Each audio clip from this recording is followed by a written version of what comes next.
Welcome to Zoom In, Zoom Out, your global look at news from Taiwan. I'm Rik Glauert. Solidarity between Taiwan and Ukraine has only grown stronger in the 3 years since Russia's invasion. The two countries have many parallels, both have large, powerful neighbours, and both have decades of threat from those same neighbours, of invasion, conflict, and even war.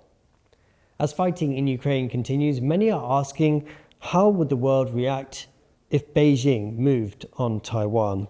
Today, to discuss the geopolitical implications of Russia's invasion of Ukraine for Taiwan, we're joined by Dr. Chang Ting-ting from Ming Chuan University. Dr. Chang, thank you so much for joining us today. Glad to be here.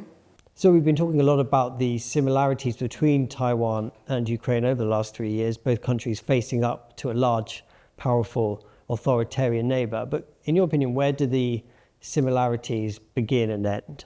The first similarities start with these two large authoritarian states, and both are equipped with hundreds of nuclear bombs, and they are ranked as top 2 and 3 in the world military power. So they are very powerful and dangerous.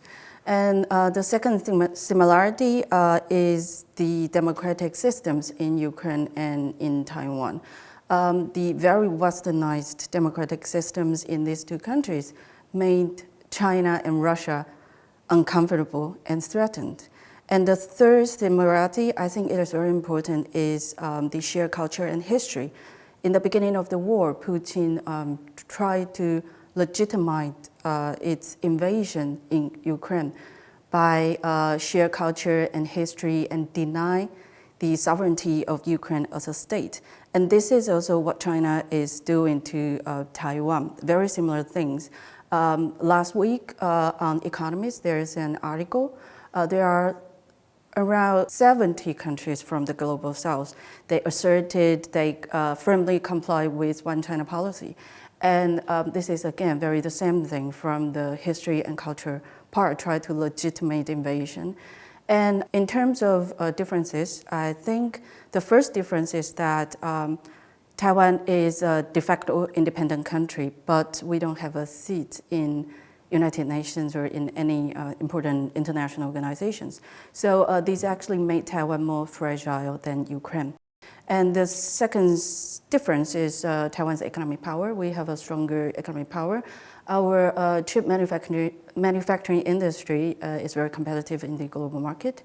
And the third difference, people usually argue that Taiwan is the core interests of the United States, but because of the changing of the US foreign policy, it's not so sure how long Taiwan could stay in the core interests of the United States.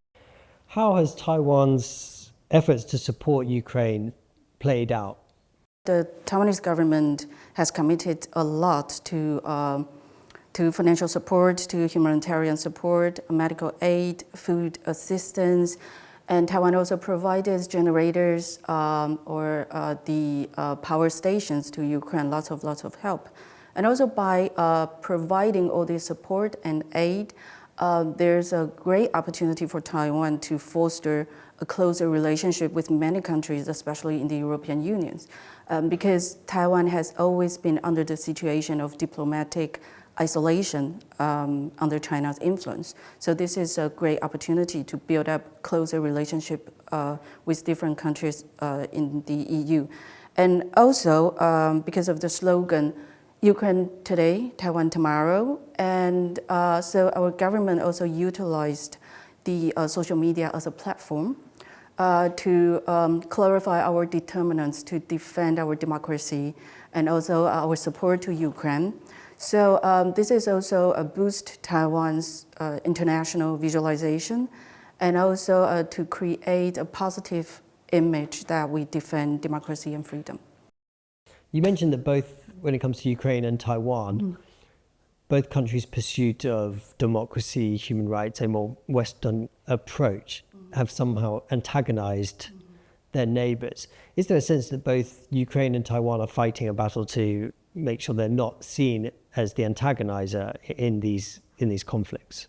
Yes, I think so, because Well, as well as even though Taiwan and China or Russia and Ukraine have shared culture and history, but there are different pursuing to a different political systems or economic systems. So this is definitely Taiwan and Ukraine is fighting against the authoritarian regimes. How hard is it for countries like Taiwan and Ukraine to pursue their own future, whether it's separate or apart from their neighbors, without overly antagonizing their enemies? It could be difficult because Taiwan is a small country, and Ukraine, even though it's a larger country, but it compared with its neighbor, it's a weak country. So it's going to be difficult because of the threatening from outside. So it's difficult, so we need support from other countries as well to support us for our democracy and the way of our life. It's been 3 years since from here in Taiwan we've watched Russia's invasion of Ukraine. How have you seen Taiwan change when it comes to the attitude of its people, but also the policies of the government? I don't really see too many changes of our governments because we are a democratic country. Democracy in Taiwan has been enforced for a long time, and definitely all these democracy freedom is the one that our people or our government insisted on. So I don't really see many changes about our attitudes towards Ukraine.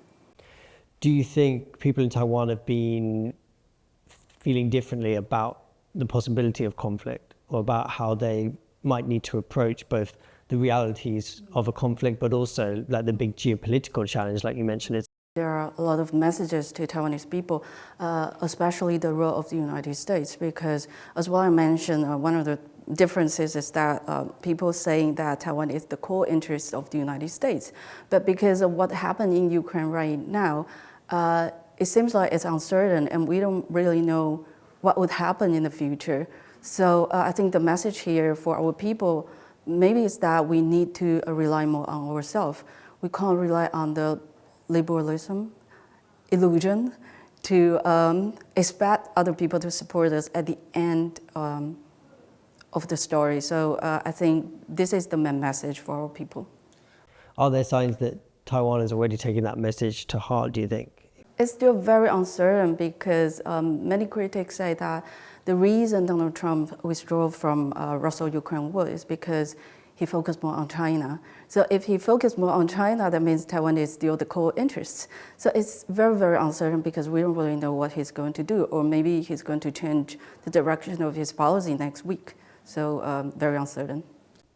And how do you think Beijing has been viewing these last few weeks when it comes to Ukraine? Not many news from Beijing's response. Beijing is always very friendly with Putin. So they say they're happy to see a negotiation, a peaceful negotiation. So it seems like they're kind of relaxed and waiting for the results, and then to see what they should do, or maybe they don't really need to do anything. Do you think Trump signaling that he's no longer willing to support Ukraine in the way that his predecessor did, do you think that shows to Beijing that,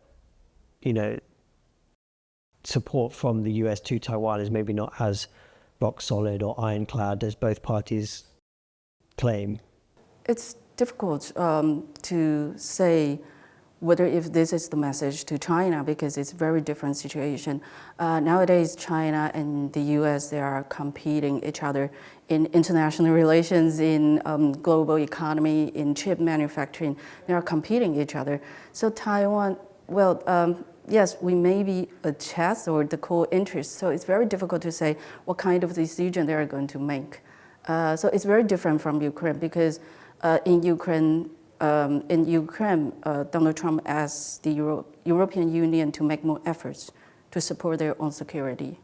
We've all been watching Trump approaching these peace negotiations for Ukraine, and there's been quite some jaw-dropping moments and quite a change in balance of power between Europe and the US. But what lessons do you think Taiwan should be taking watching this turbulent period for Ukraine? There's a very important lesson that Taiwan can learn, just as Antony Blinken once said in the Munich Security Conference in Germany. He said, if you're not at the table, you're on the menu. So the most important lesson that Taiwan can learn is that we have to make sure that we are not on the menu. We can sit at the table. So this is what's happening in Ukraine. Zelensky cannot, or he doesn't want to, or he's not able to directly negotiate with Putin. But obviously Putin doesn't want to talk to him. So this is a big problem, because if you cannot directly negotiate with your enemies, how are you going to protect your own interests? So I think this is the biggest lesson that Taiwan should learn from Ukrainians. There's been a lot of speculation about who Trump prefers to deal with and how he prefers to deal with them, and saying that he maybe respects kind of these strongman people like Putin and Xi. What have we seen that play out in this round of negotiations? Do you think Trump feels that he can do a deal with someone like Putin? He can deal with Putin as a strongman, and the reason is because he's trying to protect the U.S. interests. It's very different starting point compared with Joe Biden, because it's American first policy. It's about American interests. It's not really about cooperation, solidarity of liberalist groups. So it's very, very different. And how do you think that might play out if Trump was to be talking to Xi about Taiwan? How would the America First point of view, the America First policy, play out in how Trump may approach Xi to talk about Taiwan and the other issues that those two leaders face together? I think in terms of this issue, especially in Taiwanese issue, it's quite complicated because there's a competition between the U.S. and China. So the American first policy include the competition they want to win in technology, in military, in economy, in all different aspects. So it's going to be more complicated than just the Ukraine cases, because if the U.S. want to win out in this competition, Taiwan maybe still will be the core interests for some time. What do you think of Trump's seeming policy of treating friends as enemies and enemies as friends? And how is that going to affect, the world order that has been? John Mearsheimer, the very famous scholar in international relations, in one of his papers back in 2014, he pointed out that the gray power politics is back. So it's for these weak democratic states, they need to be aware of the reality because of the changing of the international environment. The definition of friends or enemies has been based upon interests rather than on the liberalist values. So that's very important for the changing of the world order. From the perspective of realism, or like the scholars like Stephen Watts, John Mearsheimer, they all propose that the weak democratic countries should be aware of the reality. If you don't want to be on the menu, then you need to make more efforts, try to avoid standing in the middle of the way of the great powers. Thank you so much for joining us. It was great to hear all of your insights. Thank you. Thank you for watching Zoom In, Zoom Out. For more stories from Taiwan and around the world, you can check out the TaiwanPlus website or follow us on social media. I've been Rik Glauert. Thank you so much for joining us, and we will see you next time.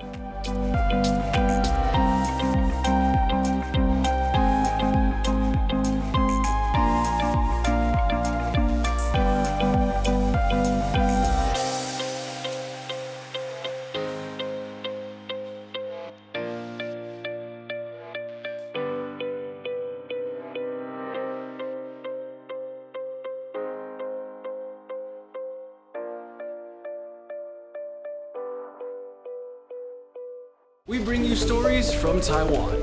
Every day of the week. Our reporters travel the nation.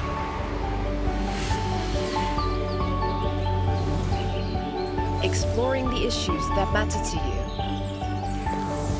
you. News from here in Taiwan and around the world. What's up, Taiwan? On TaiwanPlus.